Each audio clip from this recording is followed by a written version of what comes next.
Yo, yo, yo, it's your boy Andy back at you with another video lesson, video recap. About to go over the month of May.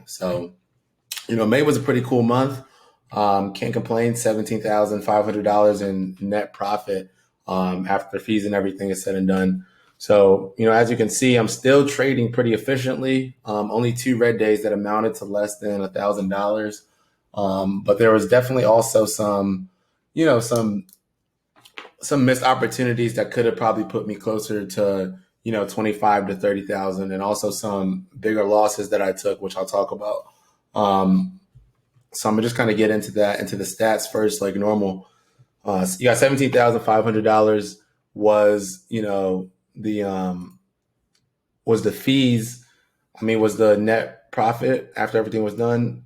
Average daily gain was $1,029. So every single day that I placed a trade, the average of it was $1,000 and $1,029.61. So can't complain with that.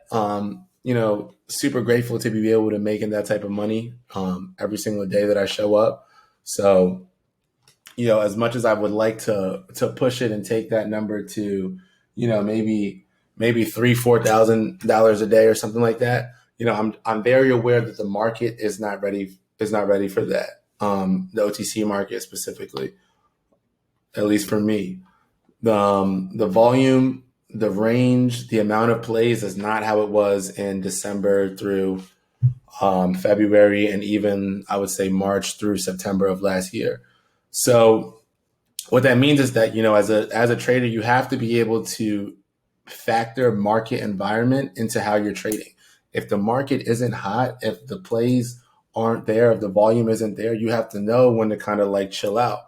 And, I've had my time of going from a hot market to a slow market. So as soon as this thing switched in March, I was completely ready. I sized down, and that's something that, newer traders will struggle with, is when you're coming out of a hot market, you want to keep on pushing more and more size, and you want to keep on, pushing it as hard as you can when it's just not ready for that time frame. So my approach to the rest of the year is, I'm going to be continuing to, be slow and steady and try to capitalize and get as much as I can. But when the market really turns and it really gets hot again, like I know it can, ideally towards the end of the year, but it could be June, it could be July, I don't know. But when that does happen, I'll be ready to really turn things up a notch. Now my average loss, my winning percent was 57%. Losing percent is 43%. So nothing too much to talk about there. But my average loss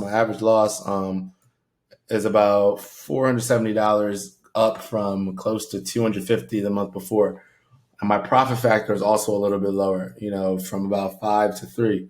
And even though I had a bigger, net P&L at the end of this month, those numbers are a little bit lower because I took some bigger losses. So some bigger losses that isn't anything that I couldn't handle relative to my account size, but those bigger losses are just losses that I didn't take the previous month.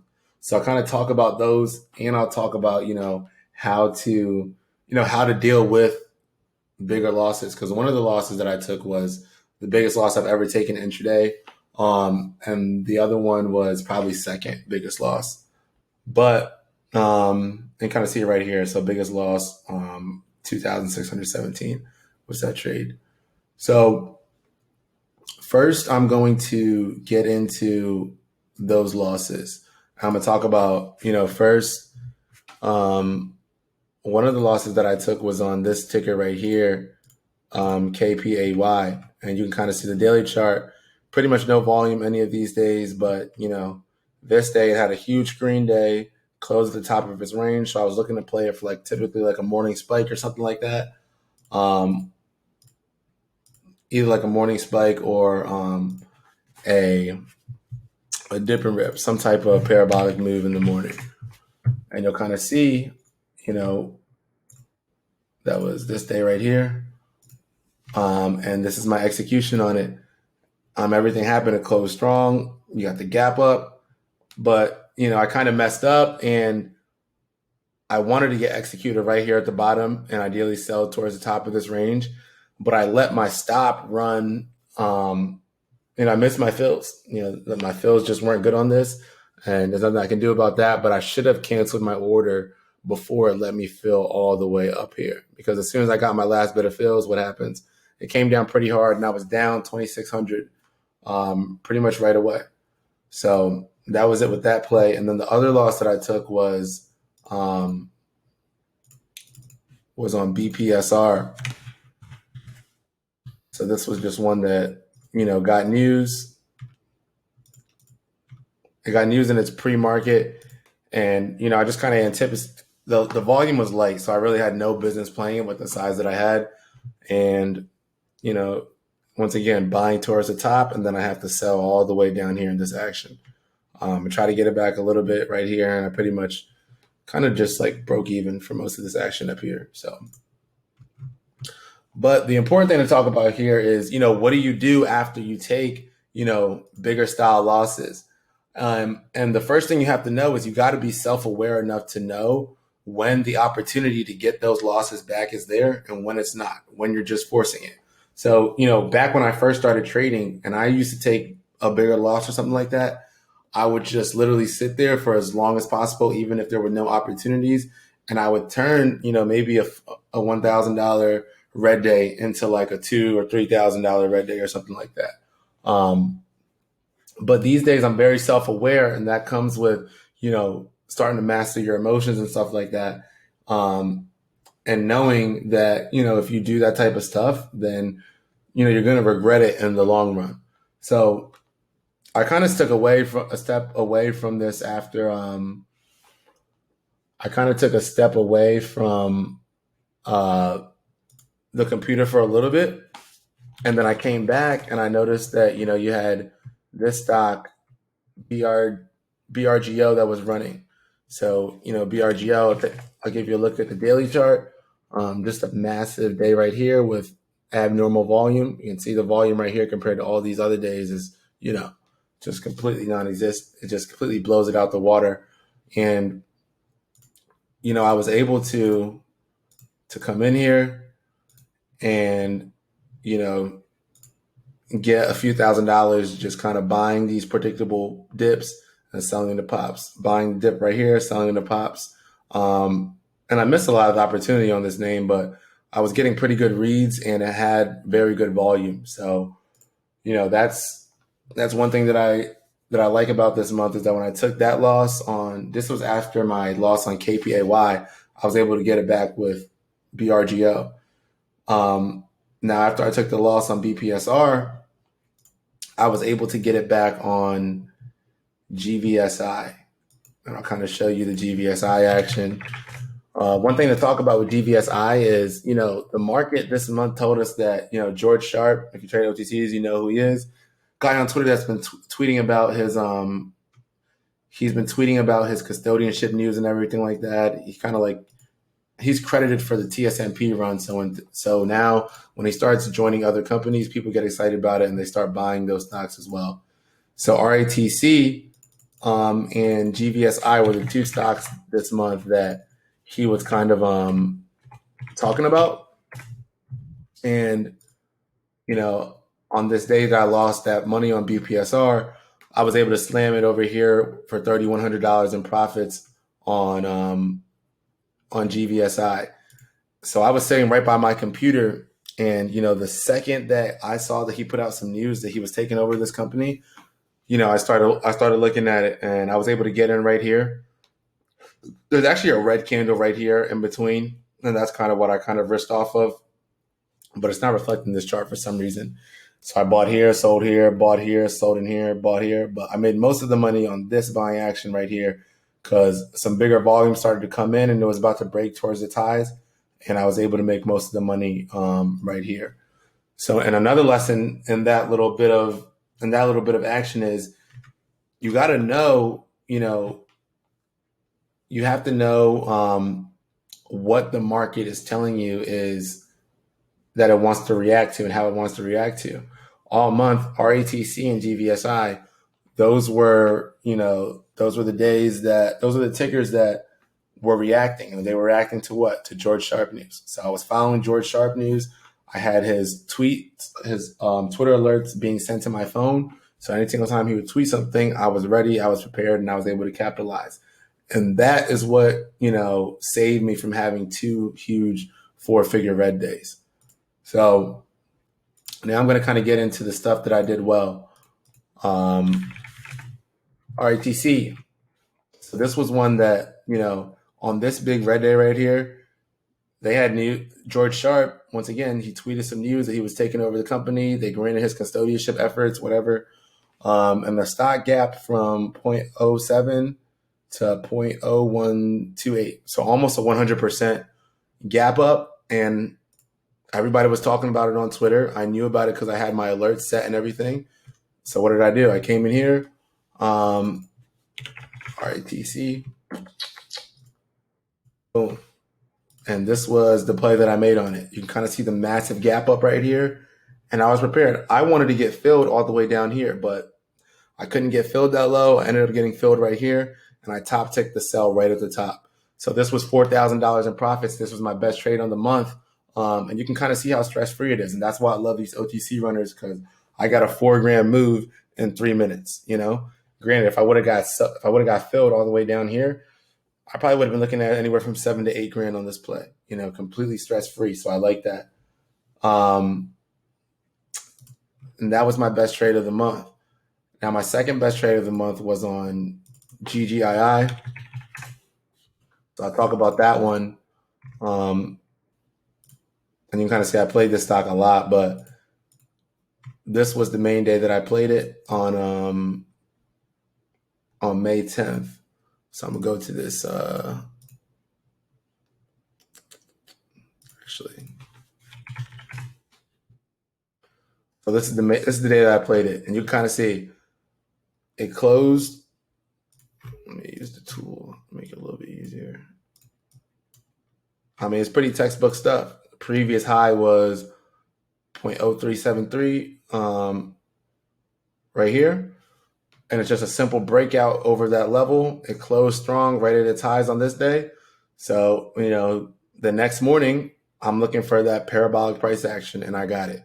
So I made $3,000 on this, but I'll kind of talk about, how I played it and how I messed up, because this was a $3,000 in profits, but it could have been around 10. So I bought bought this right here, and I sold the morning spike right there for $3,000. Kind of scalped around a little bit right here. But the main opportunity on this play, it's like I kept scalping all this, but look how much alpha I missed in the process. I missed all of this. I didn't get any. And all of this action right here, because I kept on thinking that it was done. So one thing that I'm learning on how to be more patient with these style of runners that don't just go straight up one time and then crash back down is, like, I got to start noticing things that are going to give me hints that it's not done. And this stock right here, had its morning spike. I sold into that. It had another pullback, but what happens? It bounces right off of VWAP, so it doesn't even get washed below VWAP, and it gets more alpha to the upside. Then you have the previous high of day right here. So this resistance, aka this high, starts to become support on this dip right here. And then this high right here starts to become resistance, starts to become support. And then it tops out, it makes another move, and then it pulls back down to this level, but it's staying well above the previous high. So each time that it's stair-stepping up, the previous resistance is now becoming support. It's just like the lows are above the previous highs and the previous lows. So you kind of see right here, it makes another move, but then when it dips, only dips down one candle, and it stays above this previous high right here, until you got this parabolic price action and the first time it breaks trend. So all in all, probably got like a 10% move out of that thing total, when, what it offered was a lot more. 91% of alpha to the upside. So that's one thing that I want to look to do better next month, is kind of noticing, the trend of some of these, and how you can kind of be patient with it is you just kind of like adjust your risk to the previous, the previous low. So let's say you buy on this dip. All right, I'm not gonna sell unless it breaks below this dip. And then once it gets to this dip right here, and you play it for this upside, you're like, all right, now if it gets to this level, this low, and breaks down below, then I'm gonna sell. Then it makes another low. So each time you're just adjusting your risk and moving your risk up. And then when it gets to this level, you can say, all right, if it breaks to this level right here, then I'm just gonna sell whenever it breaks down below this level. So each time you move your risk level up and you adjust it, you're ensuring that you're not going to lose money. You're ensuring yourself a certain amount of profits. And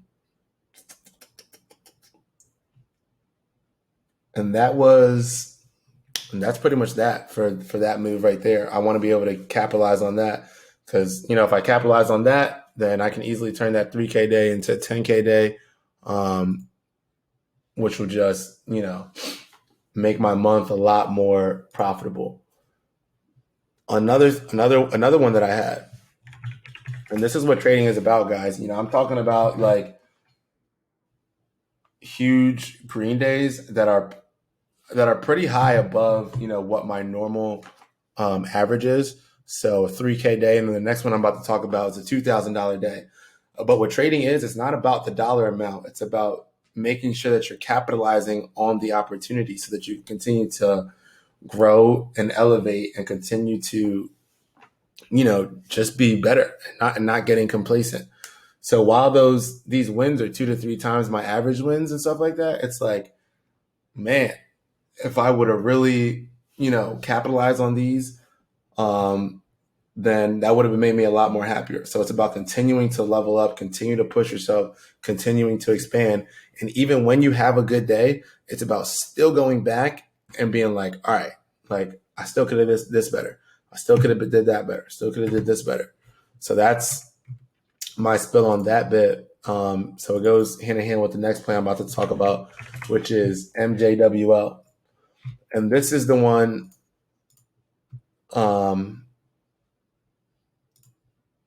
this is the one that probably hurts the most. And I'm talking about playing it on, let me see which day that is. On this green day right here on the 24th for $2,000 that I made on this day. So you kind of see 24th right here, same exact thing. Like you guys know I look for the same exact thing for all of my A+ setups.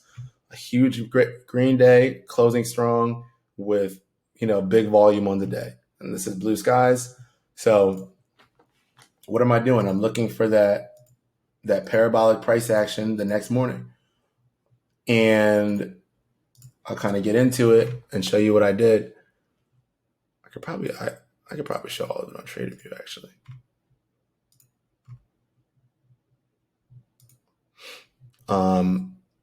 So same exact style of action. I missed out on all of this right here and also missed out on all this action right here. So I kind of go into it on the 1 minute chart to show you a little bit clearer of what I did or what I missed. And one of the guys in my room was asking me, how do I get more patient with playing some of these names? How do I get more patient playing some of these names and holding through the first pullback? Now, this is a guy that's under the PDT restriction, so it's a little bit hard. But it's also important to notice that it's not an exact science. Like, what you want to be doing is picking out indicators that make you think that, all right, maybe this thing has more in its tank, But it's also like, you got to kind of have to play your plan, especially when you're below PDT. Like, if your plan was to play a morning spike right here, even if it's only a small spike right there, I think that's like 7-8%. It's like maybe it's okay to just lock that in, use your day trade, and be gone. But it becomes a lot easier when you're above the PDT and you can kind of get in and out without having to worry about losing that trade. So I kind of show you my thought process here. As normal, looking for the gap up, and I got it. So this is the green red level, and this is the previous day's highs right here. And so not only, as it starts to make its moves, it's staying above green red and above the previous day highs. So that's given me, all right, that's given me two reasons to think that this stock wants to be strong on the day. And one of the bigger traders that I know talks about is he'll talk about, when a stock starts to break below a key level, but it doesn't get washed out afterwards, that should be your cue that it might want to go to the opposite direction. So right here, the key level really is VWAP. Usually in these morning moves, like when they get washed below VWAP, they get washed. But this thing started to come right back up. Not only that, but it's only a one candle pullback. So that thing is telling me that only pulls back one candle. If it starts to base and the tape and level 2 starts to turn, that could be showing me that, hey, it's not too far until we break high of day again right here. So what is that? If you're able to notice that in real time, that gives you a 35% opportunity to the upside with no pullback. Completely missed that. And then next, what happens? We talk about support and resistance, all the time. And all this will help you be more patient with plays, is noticing these indicators and noticing this price action and stuff like that in real time as it's happening. And that's not going to make it a definite that you're going to be right. That's going to keep continuing to provide more opportunity. But, what do you want? You want more indicators lining up to give you more conviction and more confidence to be able to throw your money at these stocks. So you get a bottom right here, anticipation of support, but then it confirms with a double bottom right here, and it confirms support. So even though it doesn't do anything crazy after that, you still got 13% move right here, just buying that dip off of the double bottom, And then this thing starts to base right here, and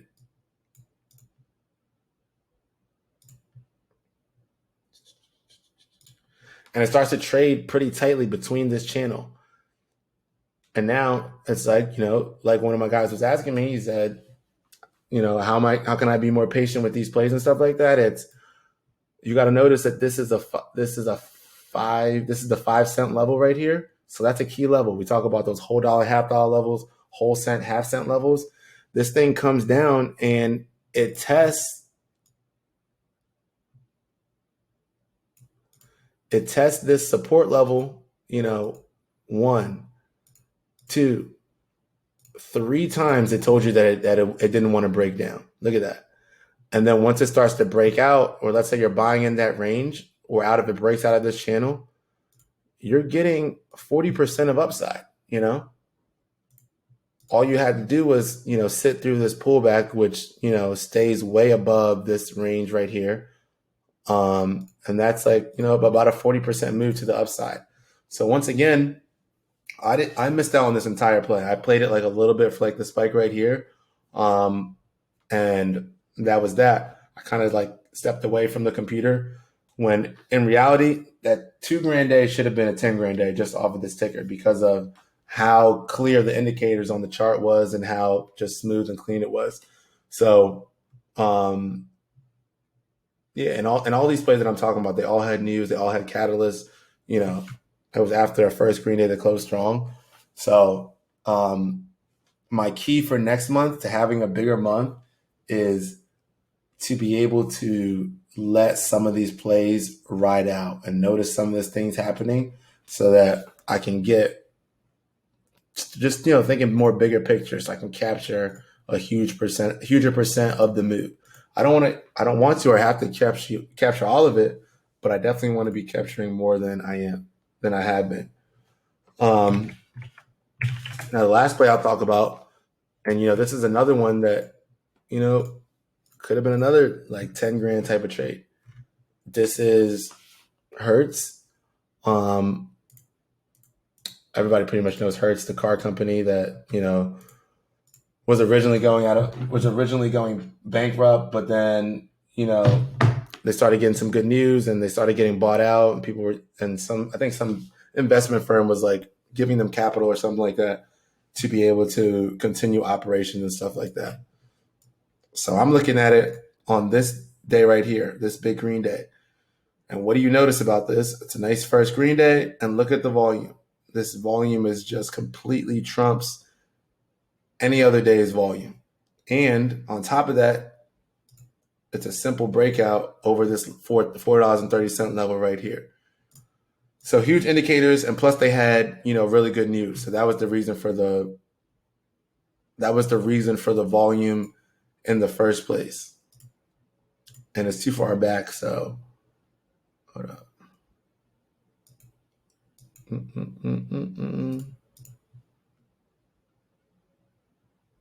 Oh no, it's not. Cool. Let me see if I can. I'm gonna go back to this day on the 1 minute chart, and then I'll also show probably my executions and stuff like that on the stock. All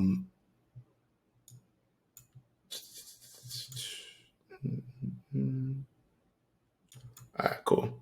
So this right here is the day that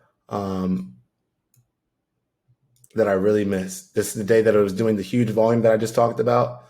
And look at the breakout level, 430, and it's all the way up here. But it's holding way above the breakout level, and it's just it had a nice move. Look at this. Show you. Had a nice 40% move to the upside in the morning, and then what happens? It just holds its gains and starts to go sideways. Bigger traders that I know, Jack Kellogg specifically, talks about this all the time. Like whenever you get this tight price action, just going completely sideways, like, plus I had the news, plus I had the abnormal volume, plus I had, the first green day. As soon as that volume starts to come in, you kind of see when the volume starts to heat up, I should be getting in and just letting this thing ride. And as soon as that volume started to come in and it started to break out of the sideways price action, I should have grabbed full size right away, probably 35 to 40 grand worth of size, and just let this thing ride. And that would have been a pretty easy, stress-free type of move. 27%. Let's say that's on 35 grand worth of size, and I'm able to get 25% on that. That's $8,800, and I was only able to lock in like $1,100 on this play. Why? Because once again, I wasn't thinking big picture. I was down red on the day, so all I was thinking about was, oh, let me just make back that loss real quick or whatever. So when I kind of got in a little bit late, and then I just kind of like took my exit, and that was that. Might have scalped around on it a little bit later, but that's like a mental thing that I struggled with this month, was not thinking big picture. And in this scenario, just worrying about trying to get that loss back, even though I wasn't down huge or anything like that. But I think that was this day, maybe. Yeah, I was only down $400 or $500, and I was able to get 1,500 on this. And you can kind of see how I played it. Look at this right here. This is the sideways action. So I wasn't even by the computer. I came in a little bit late, so I chased it a little bit up here, and I sold right here and missed out on all of this. So as I said, an $8,800 day, it turned out to be, $8,800 trade turned out to be a $1,500 trade.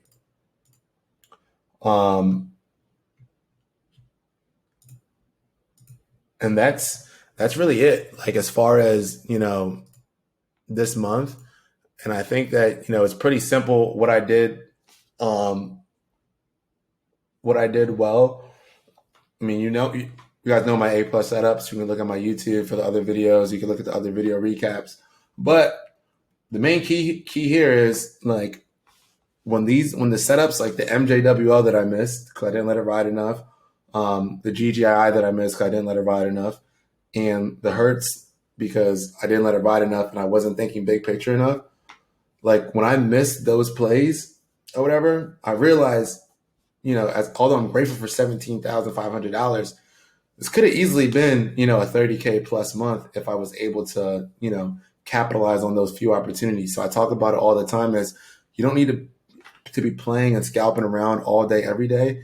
If you're just mentally fresh and mentally ready for like these A+ opportunities when they show up, you can make way more money than you can even think of, or that you ever would have made by just sitting around and just like getting in and out of trades and scalping around. And you know what I mean? Like if you just focus on those few trades that show up every month, the GGIIs, the GVSI, the RITC, the Hertz, you can make huge returns, and you'll see your numbers start to grow a lot faster. So that's really what I'm looking for going into next month, and that's how I want to be approaching next month. Is I want to be capitalizing on those plays and turn what I would call a good month this month into a great month.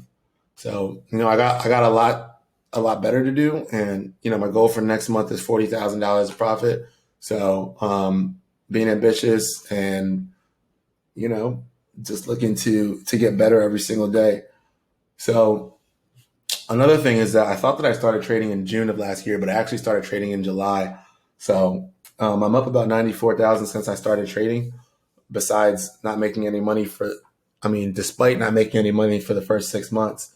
So coming up on that, all I got to do is lock in like 5,000 or 6,000 next month, and I'll be able to say I made 100 grand my first year of trading. So throughout the rest of summer and everything like that, especially if it's slow, I want to be able to start to put together my course. So my course is basically going to be something that is going to try to condense the time frame of what it takes to learn what I do, and take somebody who might know absolutely nothing about trading or about the stock market, and put what I've learned to over the year into a very small, compact package. So it'll have everything like recaps. It'll have live trades. It'll have my commentary while I'm going over my trades and stuff like that, or while I'm in trades and stuff like that. So it'll be super valuable. So just keep in mind that should be coming up pretty soon. And yeah, biggest lessons for this month is just size in big and let those winners ride, and just all the other stuff I'm doing pretty well, cutting my losses pretty quickly. And yeah, staying very consistent. So just trying to keep on leveling up. Give me a like, subscribe, hit me in the comments, or if you guys have any questions or anything like that, just let me know. Here to help.